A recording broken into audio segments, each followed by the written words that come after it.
One of the biggest myths about HPV is that it's different from genital warts. They're actually the same thing. HPV stands for human papillomavirus. So since it's a virus, it's actually treatable but not necessarily curable.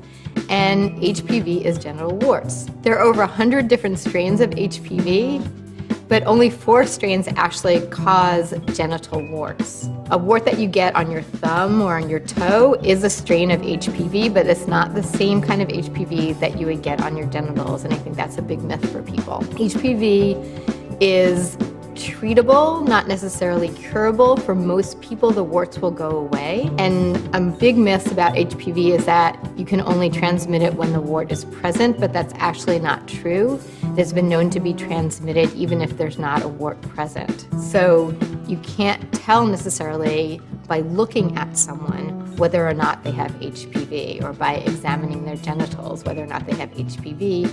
Often someone can have HPV and not have any signs or symptoms. The other myth about HPV is that all the warts are visible. And the truth is that you can actually have a wart that's not necessarily visible to the human eye and not necessarily raised. They can be flat, they can come in different shapes.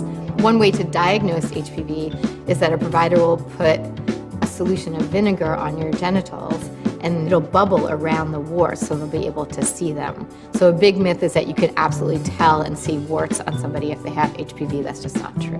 Another myth about HPV is that if you get the vaccine, that you can't transmit it. There is an HPV vaccine that's available for both men and women. Getting vaccinated will help prevent HPV, but it only prevents specific strains of HPV, and those happen to be the ones that live most comfortably in the genitals. So in closing, there are several myths about HPV, and they tend to involve when it's transmissible and whether or not you can tell if someone has them. The truth is that it is transmissible even if you can't see it, and you can't always tell that someone has it.